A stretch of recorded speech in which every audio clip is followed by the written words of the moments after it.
I'm here with Wes Hamrick. Wes is a professional pianist who has a longstanding gig with Disney in Central Florida. But I know you've had a number of gigs through the years. You've been playing how long now?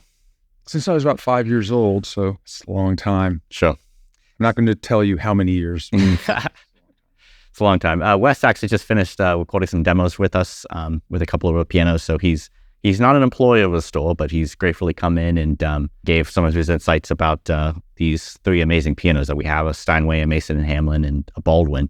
And I wanted to sit down and ask him a couple questions about how he might approach if he were walking into a piano store. Maybe he wasn't exactly sure what he was looking for, but was very open to trying a number of pianos and finding a piano that really fits his personal taste. Some people might have that question where they wonder, how do they find a piano that's right for them? Well, I think that one of the important things to remember is that most of the time when someone gets a piano or purchases a piano, it is the piano they'll have for their lifetime. Now, unlike an automobile or something else that may not be there, a fine piano can be passed down generation to generation. So personally, what I look for in the piano is performance, but also value and long-term value.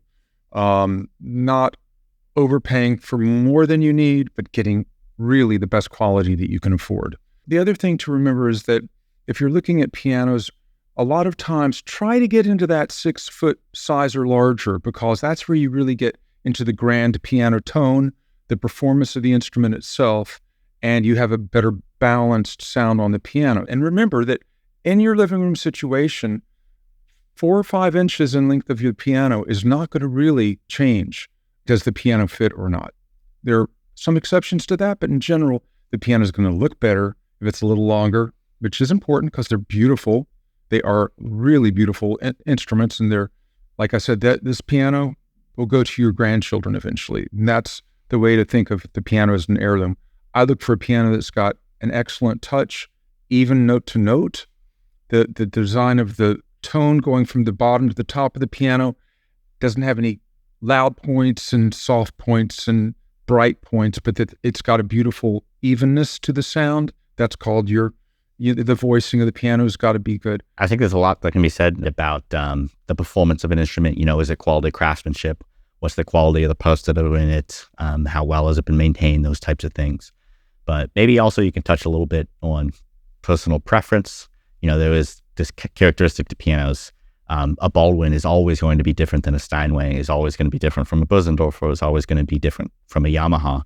And some aspect of that is just that these manufacturers are chasing their own unique ideal of tone. Do you have a personal preference in pianos, and how do people really find an instrument that works for them? That's a really great question. Often I'll have people ask me, because I'm performing publicly, what piano do you prefer? And I've endorsed particular manufacturers of pianos, but my answer to them always is it depends on the piano. It depends on how it's maintained, how it's voiced. Is it in great shape? That said, and to your point, each manufacturer has a recipe for each model of their piano. It's called the scale design. As you said, you're never going to find a Mason and Hamlin that sounds like a Yamaha. You're not going to find, and that's not negative. There are people that prefer a more brilliant sound. There are some people who prefer a more subdued sound. And a lot of that can be altered somewhat. For instance, you can have a very brilliant Steinway, or you can have a velvety Steinway. But what you won't find is a Steinway that does not have power. All Steinways are going to have power, because behind that initial strike to the string, you've got all of the recipe, the scale design that makes a piano have a longer sustain. So there may be a characteristic of a certain piano that's got less tension on the scale design with a longer sustain, or you might have one that's got a very high tension scale design, it's got a brilliant attack and a more rapid sustain.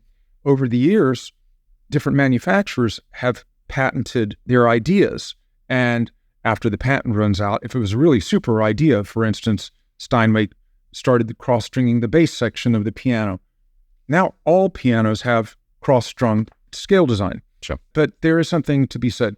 There's a pureness that you'll find in certain pianos. For instance, the Bösendorfer has very oftentimes a non-duplex scale design. They make a couple models that are duplex, but you'll find the fire and power in the Baldwin and Steinway and the power in the Mason and Hamlin that has to do with that extra effort to throw the duplexing into the scale design. They can all have interactions, but Steinway interaction is different than a Baldwin interaction. Right. Yeah, and you really do find that, I mean, every piano just sounds different. Even within a brand like a Steinway, you could have one Steinway B that sounds totally different from another Steinway B. And there's so many factors that can go into that. Well, that's the beauty of Atlantic music, is that you come into this particular venue and you can see it all. Yeah. You can put together a concert grand that's a German piano next door to a concert grand that's the very finest of the Japanese pianos, or you could find a restored Baldwin concert grand or a Steinway, but you can have them all here, and you can go piano to piano, and with some help, find the piano that is right for you and your family. They've got it all. Yeah. Thank you so much for your insight. Appreciate it.